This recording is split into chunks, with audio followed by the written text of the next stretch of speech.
Le tennis, il a changé, c'est l'analyse à froid que l'on peut faire après cette Indian Wells 2025 et depuis le début de la saison. Alors on va revenir sur les deux titres de Draper et d'Andreeva à Indian Wells, sur la situation de Djokovic et d'Alcaraz, sur la refonte à venir imminente en 2025 du top 10.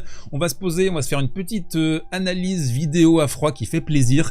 N'hésitez pas à donner de l'amour à cette vidéo justement en claquant votre plus beau pouce et vous abonner également pour ne rien manquer de la saison 2025. Avant ça, un petit mot du sponsor de cette vidéo, Winamax, les Winamis de Winamax qui vont m'accompagner sur l'ensemble du tournoi de Miami avec les premières cotes. Vous avez un lien dans la description, jusqu'à 100 € de free bet pour toute première inscription. Offre réservée aux adultes consentants. On observe donc les cotes de ce Miami 2025 et vous voyez Carlos Alcaraz qui est considéré comme le grandissime favori.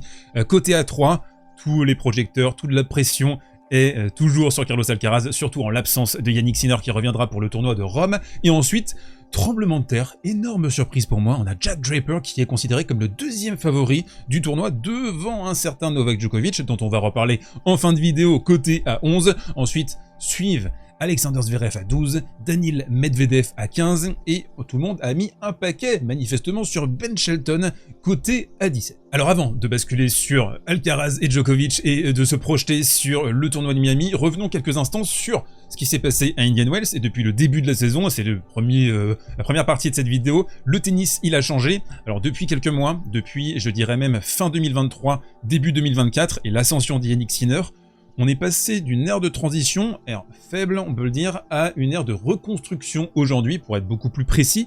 Il y a beaucoup plus de spots, on s'en rend compte, pour remporter des Masters 1000, et en fait on est de retour à une forme de normalité pré-Big 3, pré-Big 4 même on peut dire, et ça toute une génération de fans de tennis ne l'ont pas connu, parce qu'il faut avoir connu le tennis avant 2002, donc dans les années 90, fin des années 90, et là forcément on s'adresse à des personnes qui ont déjà 35, 40 ans, donc il y a toute une génération qui est en train de redécouvrir l'incertitude du sport et l'incertitude du tennis. Et j'avais calculé pour vous le total de Masters 1000 remportés par le Big Four, et le chiffre il est complètement dingue. On est à 118 Masters 1000 remportés par le Big Four entre 2002 et 2023, donc forcément il y avait très peu de place pour les autres joueurs. Quand tu penses que Stan Wawrinka n'a remporté qu'un seul Masters 1000 dans toute sa carrière, soit moins qu'un Hubert Hurkacz par exemple. Et ces 3 dernières années, j'ai regardé Carreno Busta qui remporte un Masters 1000, Coric, Fritz, Rublev, Hurkacz, Popyrin, c'est clairement des joueurs qui en auraient remporté aucun à l'ère du Big Four, donc il y a de la place pour des nouveaux joueurs, pour s'affirmer, et s'affirmer même pourquoi pas dans le top 10, il y a des places à prendre, on le voit avec Jack Draper, et surtout on voit que les joueurs qui génèrent leur propre vitesse, leur propre rythme, avec une certaine régularité, eh bien ils sont clairement avantagés par les conditions du moment, par la méta du moment, avec les balles qui gonflent et qui peluchent au bout de 2-3 jeux. Et donc ça fait que t'as encore 4-5 jeux à jouer avec des balles qui sont extrêmement gonflées, qui sont difficiles à accélérer, des balles un petit peu mortes. Et du coup, moi j'ai bien peur que des profils comme celui de Daniil Medvedev par exemple, un profil attentiste, un petit peu négatif, de redirection, ce sont des profils qui sont désormais plus ou moins anachroniques. Et le tennis, comme beaucoup d'autres sports, est en train d'évoluer vers l'explosivité à outrance, le physique, l'endurance. On demande des performances complètement folles quasiment toute l'année aux sportifs, au détriment de la technique. Et d'ailleurs, moi j'ai un parallèle à faire avec le football, par exemple, des joueurs comme Riquelme, comme Zidane. Est-ce qu'ils trouveraient encore vraiment leur place dans le sport actuel? J'imagine que oui, c'est deux génies, surtout Zizou. Mais voilà, on est vraiment dans une espèce d'accélération des particules, et au détriment de la technique, je trouve, je le regrette, même si la technique reste encore essentielle pour aller remporter les plus grands titres, et ça franchement c'est rassurant quand tu vois Carlos Alcaraz, quand tu vois Yannick Sinner qui a apporté de la nuance, de la texture à son jeu à la marge, mais de façon très efficace, les petites amorties, quelques montées à contre-temps de temps en temps, des petits slices, et donc on a un renouvellement avec une toute nouvelle génération qui est en train de pousser, les Tian, les Fonseca, les Mensik.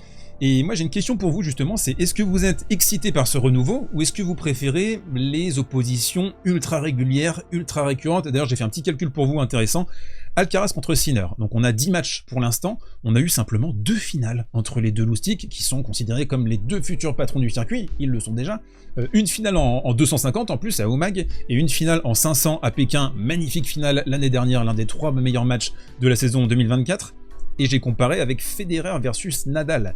Donc les 10 premiers matchs, 7 finales cette fois-ci, par rapport aux 2 finales entre Alcaraz et Sinner, et surtout on avait eu 2 finales en Grand Chelem, 4 finales en Masters 1000, dont 3 en 3-7 gagnants, donc l'équivalent quasiment d'un match en Grand Chelem, et une finale en 500. Voilà, c'était la petite photographie de l'état du tennis à l'instant T en mars 2025. N'hésitez pas à me partager votre opinion par rapport à ça. On enchaîne sur le deuxième point de cette vidéo, et c'est Jack Draper, 3e à la race, 7e mondial après son premier titre en Masters 1000 à Indian Wells, entièrement mérité. Franchement, on a vu la progression depuis Stuttgart, le titre à Vienne, cette progression méthodique depuis 6-8 mois. C'est un immense bosseur en plus, ce gars, donc c'est tout à fait mérité, je trouve, avec beaucoup de blessures en début de carrière.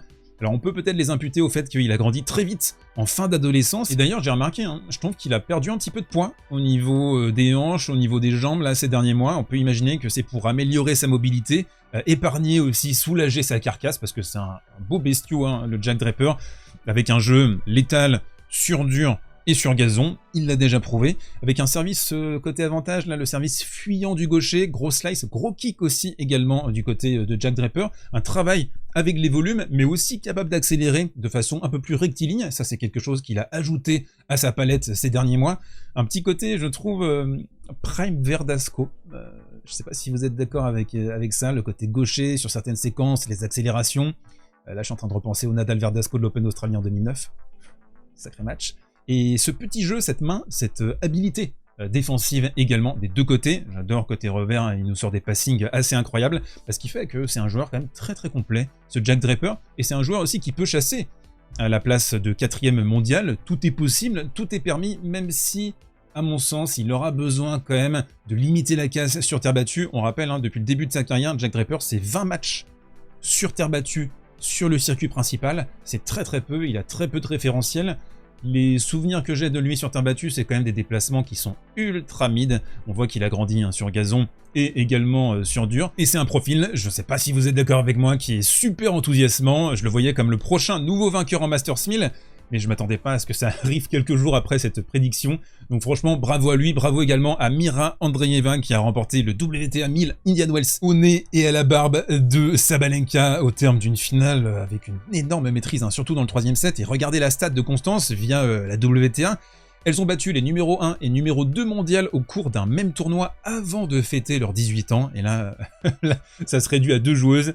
Des joueuses all-time, des joueuses qui ont remporté plus de 20 grands chelems en carrière, Steffi Graf à Miami en 87 et Serena Williams en 99. Donc on est sur des bases monstrueuses, mais j'ai aussi vu une petite enflammade sur Mira Andreeva. On a envie de s'enflammer, franchement je pense qu'elle va remporter un grand chelem dès cette année, mais quand on compare, donc elle va avoir 18 ans dans quelques jours, quelques semaines, quand on compare avec des joueuses ultra précoces, Monica Seles à 20 ans pile poil, elle avait remporté 8 grands chelems, 3 titres en finale contre Steffi Graf qui était la boss du circuit. Graf justement 6 grands chelems à 20 ans. Martina Hingis 5 grands chelems à 20 ans et Serena Williams n'avait qu'un seul grand chelem à 20 ans. Et ce qui ressort quand on observe Mira Andreeva, c'est à quel point il y a une maturité technique et mentale. Elle a un feu intérieur, quoi. Elle a vraiment une posture, une animation qui rappelle les plus grandes championnes de l'histoire du tennis. Et ce revers long ligne, moi que j'adore, qui est délicieux, j'en ai beaucoup parlé. Restez bien branchés à Mira Andreeva jusqu'à l'US Open inclus, parce que sur les 3 prochains grands chelems, il est très très possible qu'elle s'en envoie un. Allez, dernier point de cette vidéo, on bascule sur Miami et on va se faire une petite doublette comme ça avec Carlos Alcaraz et Novak Djokovic, 2 joueurs à observer un peu plus que les autres, parce qu'il y a un récit, il y a quelque chose qui se passe avec ces 2 joueurs d'une manière différente. On va commencer avec Carlos Alcaraz, qui je trouve est un petit peu désincarné depuis la finale des Jeux Olympiques.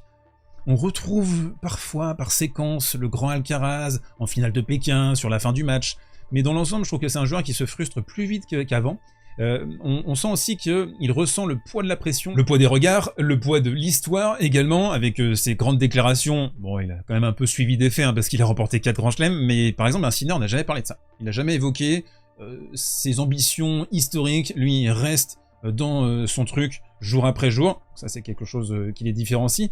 Je trouve aussi Carlitos, que ce soit en demi-finale à Indian Wells ou en quart de finale à l'Open Australie contre Novak Djokovic, un peu observateur en fait parfois sur certains matchs, et on sent qu'il réfléchit beaucoup à son jeu, beaucoup trop à son jeu. On en a beaucoup parlé sur la chaîne, le chantier du revers avec un swing raccourci, le chantier du service aussi, qui continue à modifier depuis l'Open d'Australie. On sent que c'est pas tout à fait résolu cette histoire. Alors quand tu modifies 2 coups comme ça essentiels de ta palette, t'as pas de garantie que ça va fonctionner tout de suite, et c'est aussi possible que tu fasses un pas en arrière, 2 pas en avant à un moment donné, mais vu la pression qu'il y a et le poids des attentes qui pèsent sur ce joueur qui, de la part de tout le microcosme tennistique, moi inclus, je m'inclus dedans, on l'analyse avec le filtre du Big Four, voire du Big Three. C'est complètement injuste, il a 21 ans, et on a tendance à surdramatiser quand il perd en demi-finale. Mais il y a une immense exigence, et ça peut être difficile à supporter, surtout quand t'as besoin de jouer libéré avec de la joie pour pouvoir pratiquer ton meilleur tennis. Alors Novak, est-ce que ce serait pas une tournée d'adieu qui ne dit pas son nom? Qu'est-ce qui se passe ces dernières semaines? Doha, Indian Wells, on va voir sa réaction à Miami, on l'a surtout vu avec Jessica Alba. Est-ce qu'il garde l'influx pour les vraies échéances au printemps-été, Roland Garros, Wimbledon, l'US Open? C'est une possibilité. On n'a pas besoin de voir le prime Novak Djokovic là au mois de mars, certes, ok. Mais ça fait quand même quasiment 1 an et demi qu'on n'a pas revu prime Djokovic, sauf exception aux Jeux Olympiques où il a réussi à se concentrer.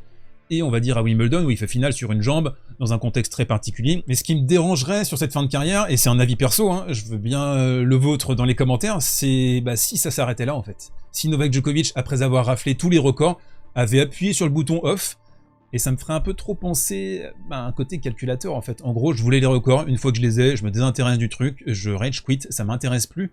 Et je trouve qu'un GOAT ne devrait pas se comporter comme ça, et j'ai pas souvenir de matchs, de tournois surtout en fait, où Federer, Nadal se pointeraient avec aucune ambition. Et c'est ce que j'ai ressenti à Indian Wells. C'est ce qu'on ressent quasiment sur l'ensemble des tournois de Novak Djokovic depuis fin 2023.